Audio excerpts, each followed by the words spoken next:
Bwana Yesu asifiwe. Leo ni tarehe 2 ya mwezi wa 6. Kipindi tulichonacho hewani ni Utupe Leo Riziki Yetu ya Kila Siku, na mimi ni Mwalimu Baraka Mbonaliba kutoka Ediatena Ministries. Tutakumbuka kipindi vilivyopita tulikuanza kuzungumza vyombo vinne vya kukuletea utajiri, na tayari tulizungumza chombo cha kwanza ambacho tumekiongea nafikiri siku kadhaa nyuma ambazo zimepita, ambacho ni ajira na ambacho zao lake ni mshahara. Kwa hiyo tulizungumza kuhusu ajira kwa siku kadhaa na jinsi ambavyo unaweza kuibadilisha ajira kuwa ajira biashara. Kumbuka msingi wetu ambao tunazungumza ni msisitizo wa Biblia ya kwamba ili ufanikiwe lazima kila unachokifanya kigeuke kuwa biashara. Kila unachokifanya kigeuke kuwa biashara. Na tuliongea kwa kirefu namna ambavyo unaweza kubadili ajira kuwa biashara. Unaweza kuhitaji kufuatilia vipindi vyetu vilivyopita ili uweze kuona hizo hatua 4 ambazo tumeongea. Unafanyaje ajira yako kuwa biashara? Msisitizo mkubwa ikawa ni kwamba ujitahidi ya kwamba hicho unachokifanya kiwe ni huduma zaidi kuliko kuangalia faida. Kwamba huo ndio msukumo wa biashara. Kukwambia kuna aina 3 za huduma kubwa ukisoma Biblia: huduma kwa mwajiri wako au bwana wako, ambao Biblia imemuita namna hiyo; huduma kwa Mungu, lakini kwa taifa. Sasa leo nataka tupige hatua kidogo, nikuletee chombo cha pili.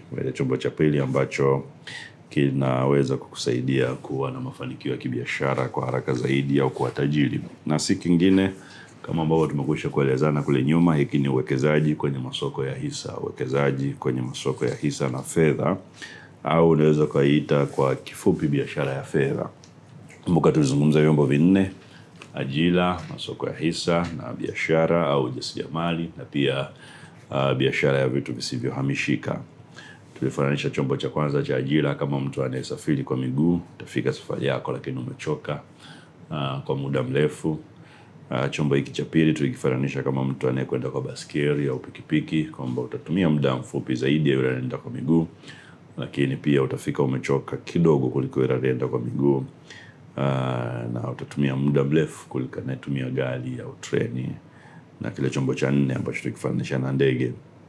Mambo 3 ya msingi ambayo tutaongea kwenye chombo hiki cha pili cha kukuletea utajiri. Mambo 3 labda ya msingi. Jambo la kwanza, unahitaji kujua sifa kuu za hiki chombo, na ziko 3. Sifa kubwa 3 za biashara ya hisa au ya fedha kama chombo cha kukuletea utajiri. Jambo la kwanza, kama ambavyo nimekwisha sema kwenye utangulizi, hiki ni chombo ambacho ni kizuri kuliko kile cha ajira kwa kufanikisha kiuchumi. Inaweza kukupeleka haraka kidogo kuliko ajira kama unataka mafanikio ya kiuchumi. Jambo la pili ambalo unahitaji kujua, sifa ya pili ya hiki chombo, ni chombo ambacho unaweza kutumia kukuza kipato chako pasipo kuacha kile cha kwanza, yani ajira.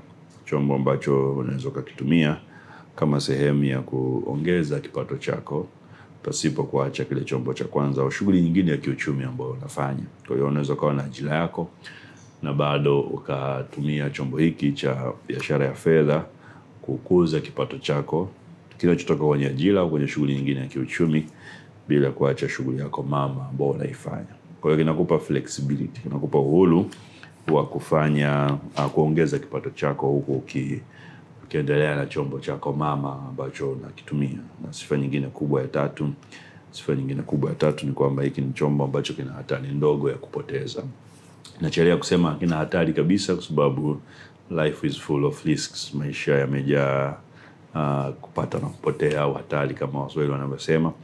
Lakini hiki ni chombo ambacho hatari ya kupoteza ni ndogo. Uwezekano wa kwamba utapata hasara ni mdogo. Kwa hiyo ni chombo ambacho nafikiri katika vyombo vyote kinakupa uhakika ya kwamba faida unayotegemea utaipata kwa muda, na kwa hiyo stable kuliko vyombo vingine.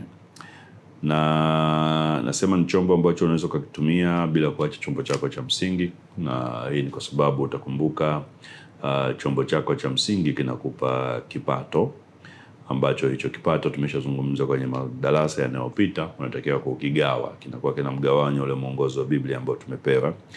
Na utakumbuka 10% tulisema ni fungu la 10, 20% matumizi yako ya kila siku, 20% akiba, 20% uwekezaji, 30% inayobaki ni kwa ajili ya free use, matumizi yako ambayo utaona inafaa, ikiwemo utoaji wako wa sadaka za shukrani na vitu vingine. Kwa hiyo ukiona kwenye ule mgawanyo wa kipato, kwa mfano unafanya ajira, mgawanyo ule wa kipato chako cha ajira, ukishatoa fungu la 10, 20% ukatoa matumizi, angalia unabakiwa na 20% kwa ajili ya akiba na unakuwa na 20% kwa ajili ya uwekezaji. Specifically zimetengwa ambazo tulisema kwenye vipindi vilivyopita, hilo ni deni ambalo unalo la kutimiza.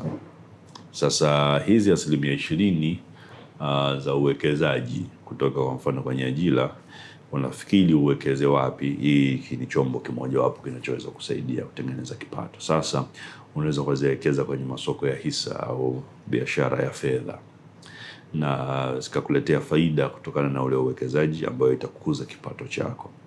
Hii ndio maana nilisema unaweza ukakitumia bila kuacha ajira yako au kazi yako ya msingi. Lakini pia kwenye dunia ya sasa itakuwa sio sawa sana ukaweka akiba ya fedha bila kukuzalia. Kwa akiba ya fedha bila kukuzalia. Kwa hiyo pia ile 20% ya akiba unaweza ukaitumia kuweka kwenye masoko ya fedha au masoko ya hisa na ikakuletea faida. Kwa hiyo chombo hiki ni chombo rafiki zaidi kukitumia huku ukiendelea na biashara zako nyingine.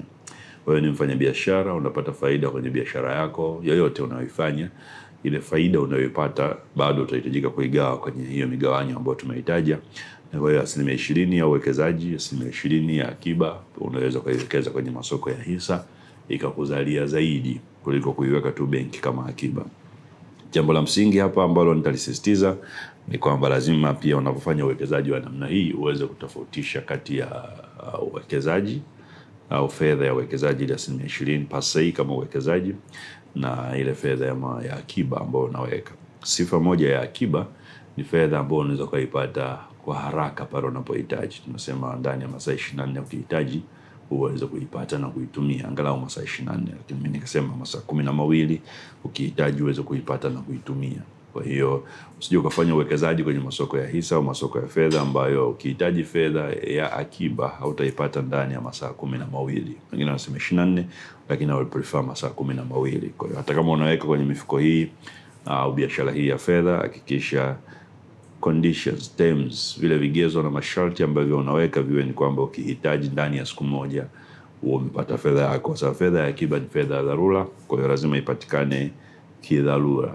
Au kama unaweka pia mikataba ambayo ni migumu huwezi pata ndani ya masaa 24, uwe tayari ya kwamba ukihitaji unaweza ukaichukua na kupoteza ile faida ambayo ungepata, kwa sababu mikataba mingine kwa mfano ya benki wanaweza kukwambia hatuwezi kukupa ndani ya siku moja. Ukipata ndani ya siku moja faida ambayo ungetakiwa upate labda kwa mwaka utaikosa.